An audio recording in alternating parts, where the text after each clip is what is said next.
Hello everyone, welcome to Bargain Gaming, where we can play excellent games without busting our wallets. This is episode 208 of Days Gone, and we have killed many hordes, and so I was thinking maybe it would be a good idea to put together some tips on how to take care of hordes, or understanding hordes, and how, as a player, my main game mechanics in terms of handling them.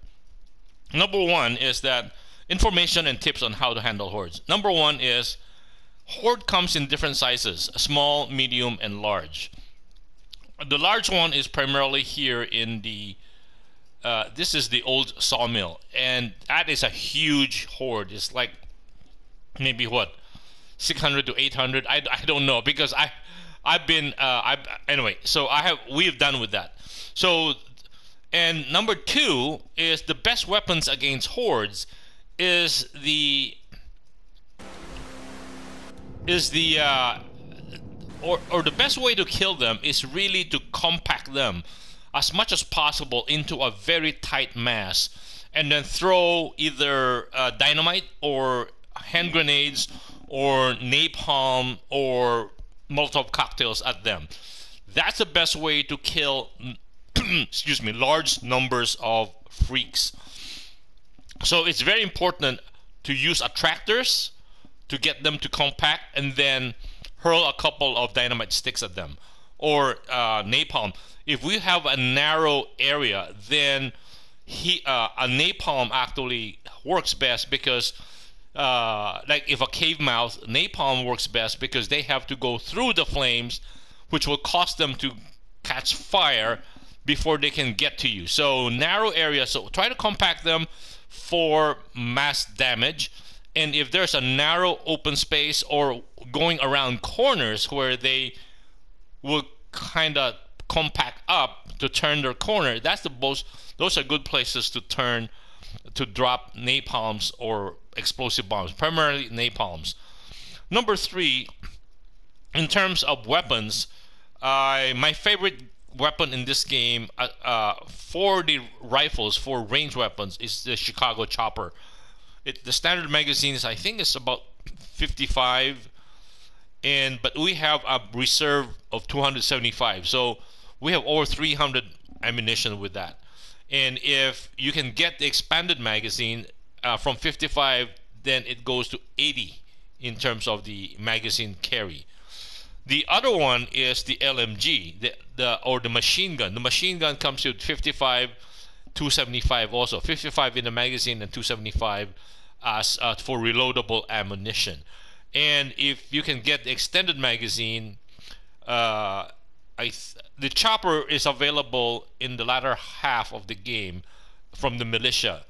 The LMG can be picked up anytime. And if you built our trust with Ada Tucker's camp, we can improve by the extended magazines for the light machine gun, and also the light machine gun at Tucker's camp. The magazine can hold 90 rounds plus 275 in reserve, so we can reload a few times. So that is a lot of ammunition. And of course, lastly, the sidearm is the SPM9, which has a 30 round magazine and I think about 50 rounds in reserve, so we can reload once and a half. Now, my favorite tactics in dealing with hordes primarily is, I call them the attractor, the bomb, and the scoot method, meaning we can hit them and then run very fast and then get away and then come back and do them. So in effect, we can do them in chunks. That's what I did with the old sawmill over here, is that I set up the detonations, a clear path leading to my bike. I will throw an attractor, get them all compacted up, throw a couple of grenades, and then run for my life following the detonator packs, and get to my bike and get away. And then once everything's quiet down, come back and repeat the whole process. And so we can chip away at the horde. The horde does not respawn. That's the nice thing about it. So Number two is that we can outrun freakers on our when we're sprinting. So we can outsprint them. So if we park the bike far enough away, we can outsprint them enough distance so that we can ride on the bike, start the bike, and then, because it takes about 3 or 4 seconds for the bike to start up before we run away. So freakers can run very fast. They run at our normal run speed, a little slightly faster than that, but we can outstrip them. So it is important to develop the stamina. Now in this game there are three basic health component, three basic attributes for our character: health, stamina, and focus. Health, of course, explains what health is. And in the game there are 30 injectors, Nero injectors. Of the 30 injectors, 10 are dedicated to health. Each injector gives us 25 points of health, 25 points of stamina, and 25 points of focus. So all the Nero checkpoints will have an injector in them. All the Nero research sites will have an injector in them. All the Nero checkpoints we can see obviously in the map. All the Nero research area sites, most of them will be covered following the Nero storyline, because we will be asked to investigate or follow or eavesdrop on the researchers that are doing on the research sites. So those will be exposed to us. Now the Nero research sites, and then there are a few hidden Nero research sites that are not obvious. And so and then there are another 3 that's very hard to get to. One I have not yet. I have gotten all 29 except the last one. I have to go do some research to how to get there, because I can't seem to get there. And so the Nero research sites are almost always within nest sites that we visited. So it is best if we approach them in the morning, daytime. There is no danger at all. The Nero checkpoints is obvious. And the thing is that we always have to fill the generator with gasoline, and sometimes there are a couple or 3 sites where we have to look for fuses to get the circuit breakers complete, and then turn on the generator so that the doors on the checkpoint sites will open. The thing is that once we turn on the generator on the checkpoint sites, there are loudspeakers there that needs to be addressed and taken down. So the loudspeakers will attract all kinds of freakers. And so the Nero, those are 5.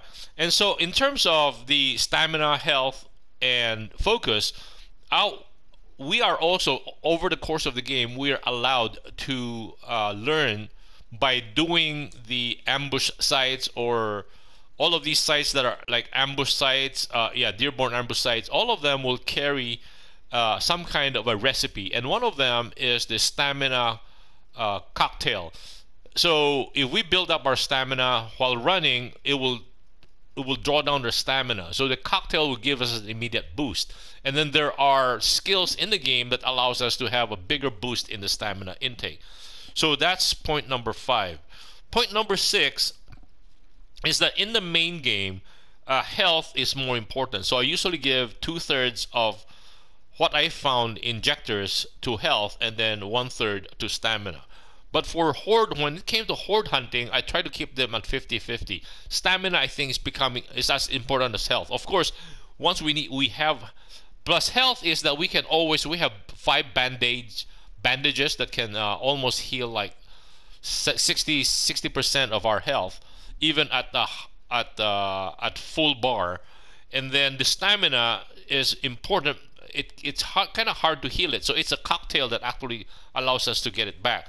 So the stamina becomes more important when we're Horde hunting, because given my game style, it's just hit and run. And then going into nest, it's always important to go into nest at daytime. and then finally the old site, which is the old mill, so old sawmill, which hosts the biggest freak site, is also the best place for scavenging items. So and then we will do that after we do this. So now that we have talked about those things, let us see if we can put it into practice. So this is a detonator site. So we have a remote detonator, proximity, yeah. So we can pulling R2 and then no L2 and then R2 will place them. So that's one. And again, this is the perfect location for narrowing them down.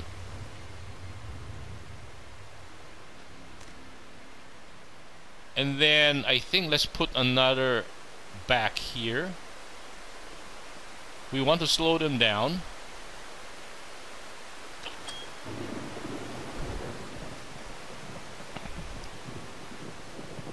Now what we need is an attractor bomb.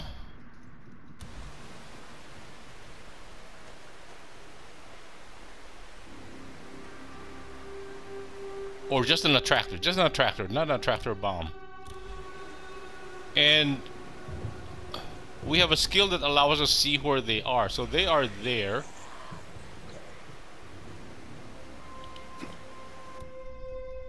Now we want to use napalm. What? Did we throw a rock?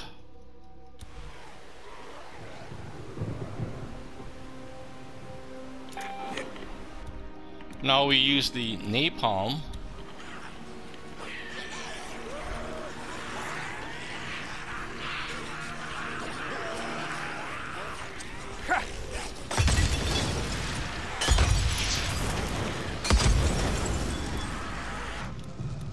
Okay, let's go to our gun.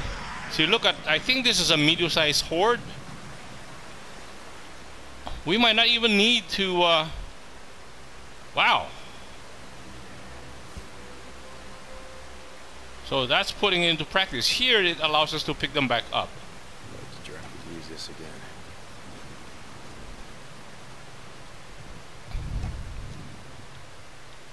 No, we don't want to do that. So we just put them into practice. Okay, the focus, one of the skills when we press down on R3 allows us to see.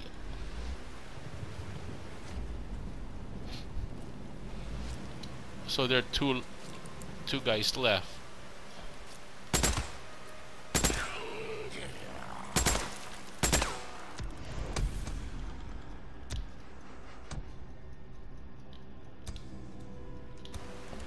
So that's putting into practice what we just talked about. Find your rings.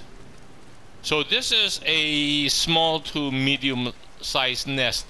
The thing is that we have put in so much, what do you call this? We threw 3 napalm jugs. And after running away, we saw the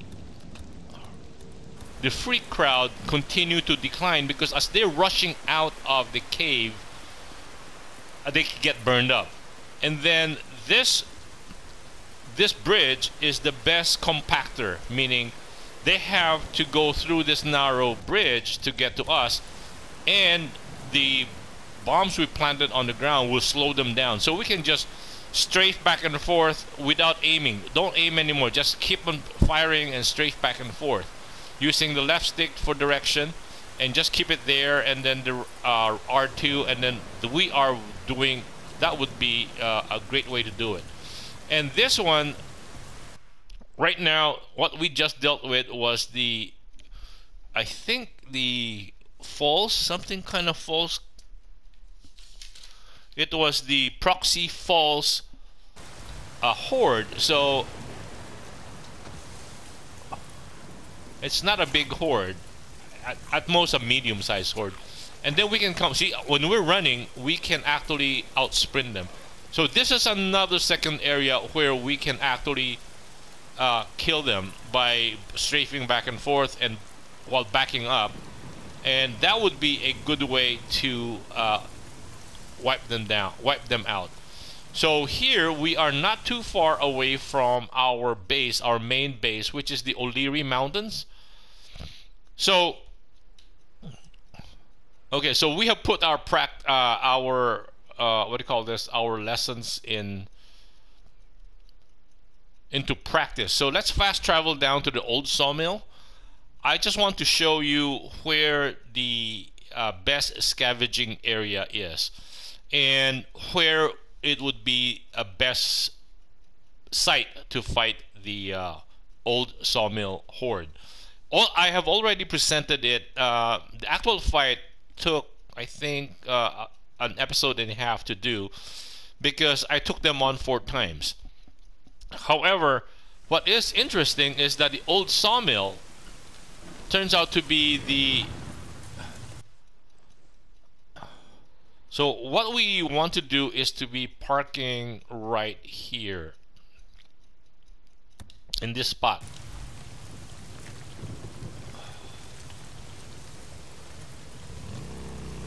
And once we get there, it will be obvious why it is such a good site.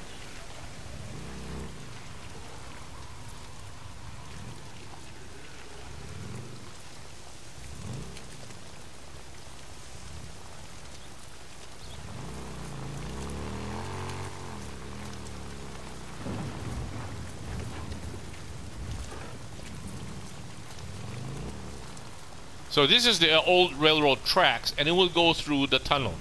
This tunnel also represents a good... Look at all the goodies that are lying around.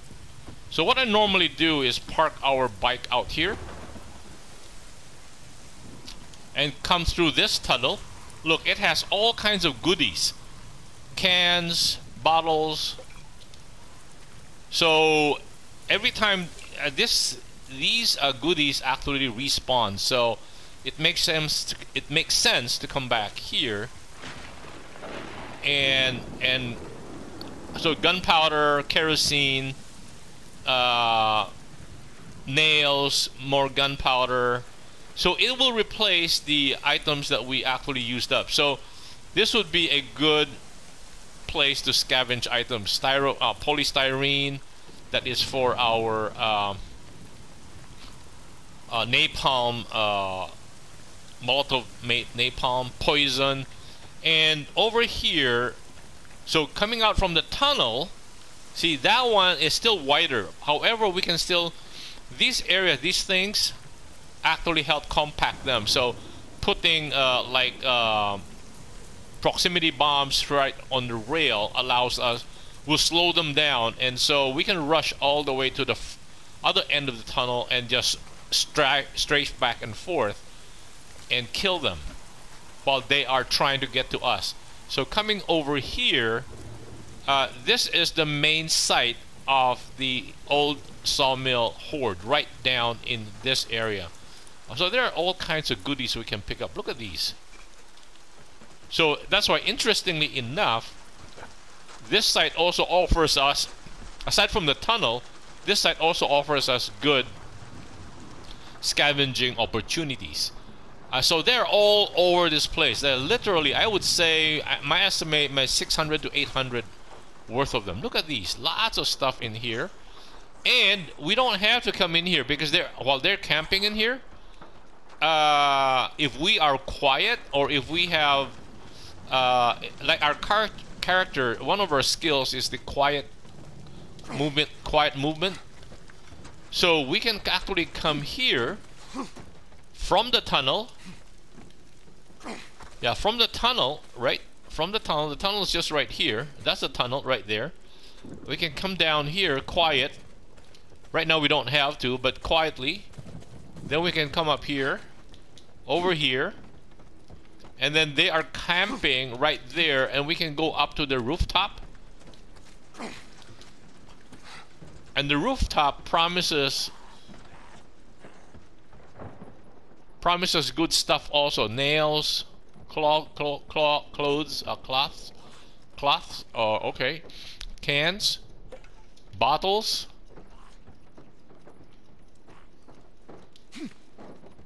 So there's more gunpowder, more polystyrene. So all kinds of goodies are up here too. And then we can another. Let's. You know what? Let's make more proximity. Oh no! How about attractor bombs and proximity bombs?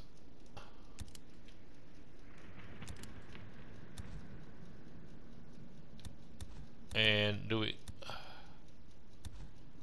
How about?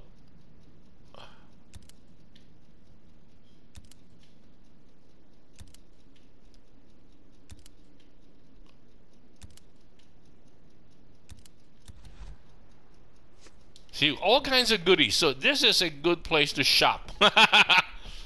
And then I think the second floor is also good.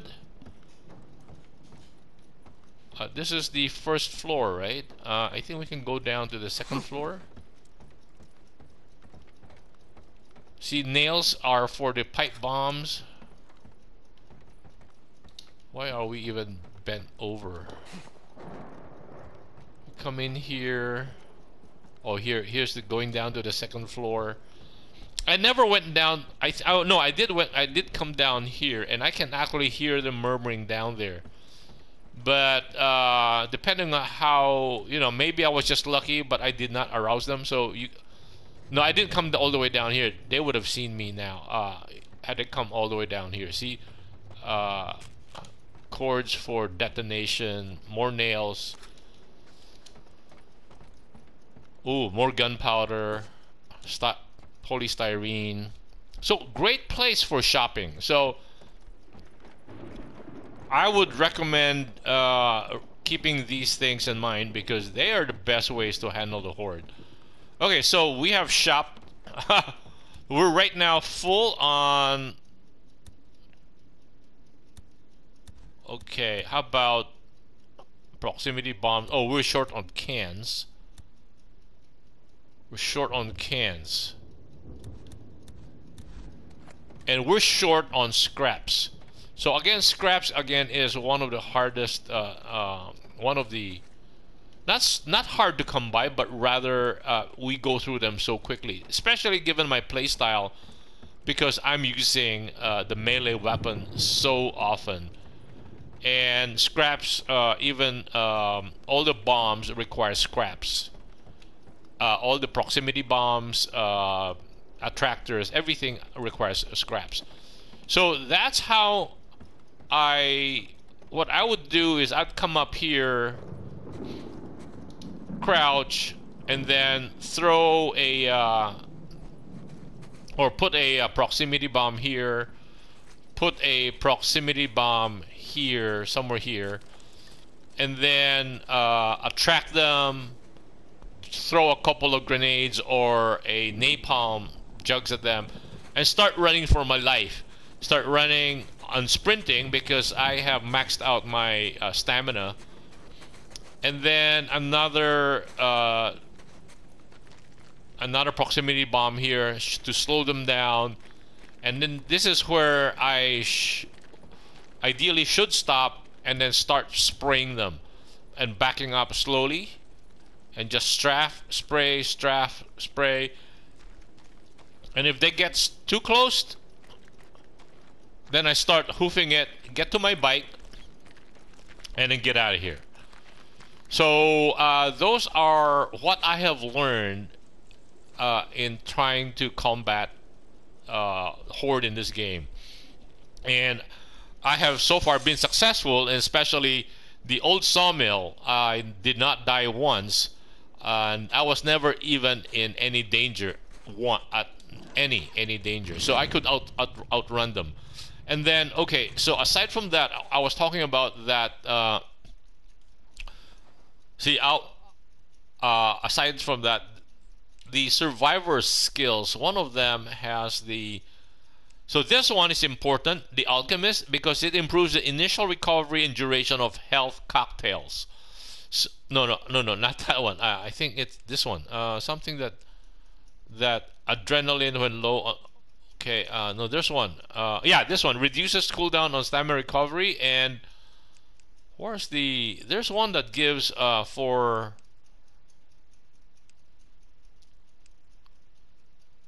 increased stamina region. There, this is health cocktail, and there's another for.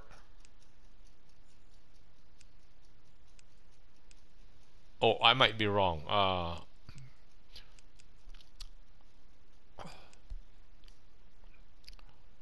And then I think there is one that again, what do you call this? Suppressing. No. One that allows us to reload while sprinting is also important. Ability to reload ranged weapons while sprinting. And then I think there is one that allows us to. And then because I play melee oriented, what is important for me is to able to repair our melee weapons from scraps. And if we get this, talk shit, get hit, and this is also good. So that's why in the hard hitter, this one combined with home run takes down, and using our axe, our bat axe.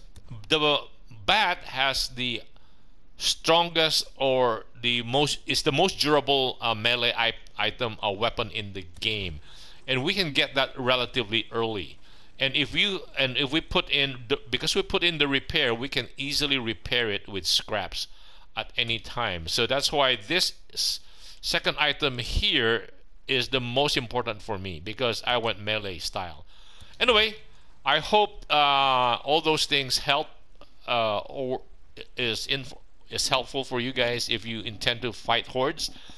And hope you have a great game if you decide to actually start playing this game. I highly recommend it. This is one of the best games I've ever played. Anyway, thank you guys for joining me. I hope you'll join me in the next episode. Bye.